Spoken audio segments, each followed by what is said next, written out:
Qui t'a dit que tu mourras vieux? Qui t'a dit que tu mourras vieux? Je prêche dans les deuils des jeunes.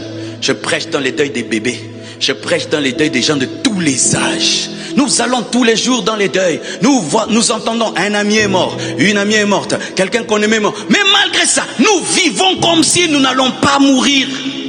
Ma question, la voici. Si tu mourais maintenant, où iras-tu? Si une bombe tombait ici, où iras-tu? Si tu mourais maintenant, où iras-tu? Si là où tu étais, ça s'ouvrait et tu te retrouves dans le feu, où iras-tu? Nous nous posons la question, est-ce que j'irai un jour à Dubaï? Est-ce qu'un jour j'irai en Italie? Est-ce que tu iras un jour au ciel? Est-ce que tu iras un jour au ciel? Est-ce que tu iras un jour au ciel? Voici une vérité. C'est que lorsque je pose cette question, je ne pose pas la question à ta vie publique. Parce qu'en public, nous sommes tous saints, surtout nous les enfants de Dieu. Je pose cette question à ta vie secrète. Est-ce que ta vie secrète ira au ciel? Est-ce que l'homme et la femme que tu es, lorsque les portes sont fermées, lorsque les lampes sont éteintes, est-ce que cette personne ira au ciel?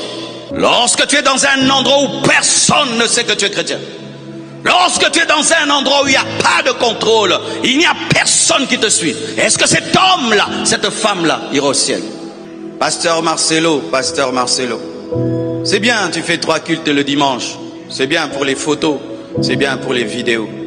Mais ces fidèles-là qui viennent, dimanche après dimanche, iront-ils au ciel? C'est pourquoi ce dimanche, je vous prêche comme si je prêchais dans un deuil. Car le cœur de Dieu est en deuil. Lorsqu'il voit des gens venir à l'église et ne pas pratiquer la parole. Des gens s'habituer à écouter la parole, mais ne pas la pratiquer. Il y aura un témoignage qui sera lu. Un jeune qui a fait 21 ans d'impudicité, de masturbation. Il sort avec les femmes d'autrui. Il sort avec des jeunes filles. Il sort avec des prostituées. Mais il venait à l'église. C'est seulement pendant Équilibre, lors de la prédication du prophète Jérémie Soudril, qu'il a renoncé à cela. S'il était mort avant, chers Congolais, venir à l'église n'amène pas au ciel. Chers Congolais, prêcher la parole n'amène pas au ciel.